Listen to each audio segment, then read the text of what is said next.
All you bookworms watching, looking for a summer read hot enough to match the thermometer, we have a contender for you this morning. By we, I mean Emily Giffin. And you might know her best as the woman behind Something Borrowed and Something Blue, just to name a few. And now Giffin is back with novel number 9. All We Ever Wanted takes on some weighty issues: sexism, racism, elitism. It involves an inappropriate photo of a young female classmate and what happens when the mother of the boy accused of sending it starts questioning her own values. It is a page-turner right until the very end. Emily Giffin is here in studio with us this morning. Welcome. Oh, thank you so much, Emery. It's so great to be back. I was joking on Instagram earlier this week that you were keeping me up well past my bedtime because it was a book I couldn't put down. Oh, good. I always love hearing that. All right, let's dive right into it. Sure. So it makes you, as a mother, question how far would I go to protect my kids? And it sets up this debate of your personal values, which you hold near and dear. Yeah. But when it comes to the protection of your kids, what will you trade off? Exactly. I mean, the story really is about one woman forced to choose between her values and her family. And it's in the aftermath of the social media scandal, as you mentioned, so it involves the community. And yeah, it's tough. It's tough. It feels like a story that we would read in the news. Where did the idea come from?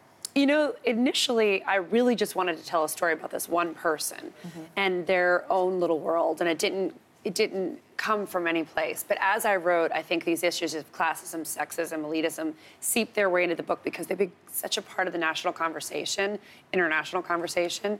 You know, the things we're talking about at our dinner table with our children, the things we're hearing on the news. And so that the book sort of took on that layer.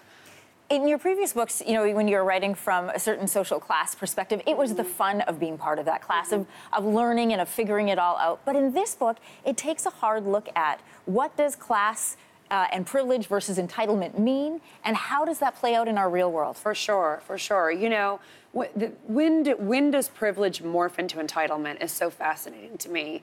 When does, you as a parent, you want to give your child every advantage, certainly educational advantage, life experiences.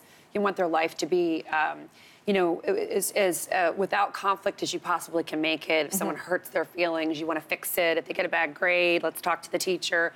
But at what point does that become counterproductive to your overall goal of raising a child with substance?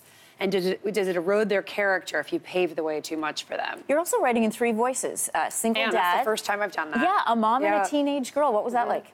Well, I loved it. I loved getting inside because you spend 18 months with these characters, and it's to break it up and see the 3 different viewpoints was great. And I loved writing from a man's point of view. I mean, it's the first time I've wanted to do this for a long time, really since the Something Borrowed days, when I wanted Ethan's voice. But it was so much fun to talk and to be in a man's head, and it made me realize we're much more similar than we are different. As a parent, because you are a mom as well, did it make you think about your own parenting choices and what would I do in this situation? My and we should set it up for people. It's a young man who's been accepted to Princeton, but because of this photo, that's at risk. And you called it, as I've been calling it on this book tour, inappropriate. It's stronger than inappropriate. I mean, it's a bad photo.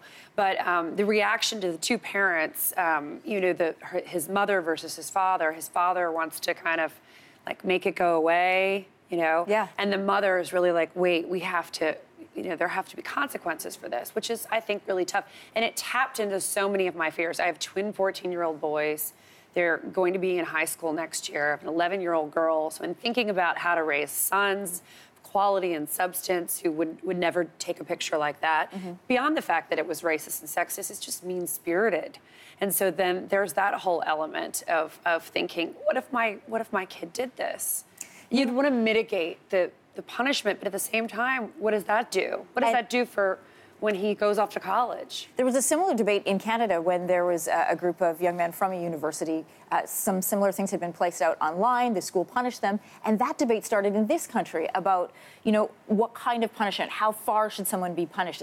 Are you punishing character or just the act? So you get into all of that in this book. It is still a lot of fun to read. And I agree with you about the punishment. It has to be, if it's so punitive, if you punish this kid and you judge his character forever, what does that do? So there has to be an element of forgiveness and redemption in the mistakes we make. It's a fine line, isn't it? Which was why the book was so much fun to read, because on every page I thought, what would I do in this situation?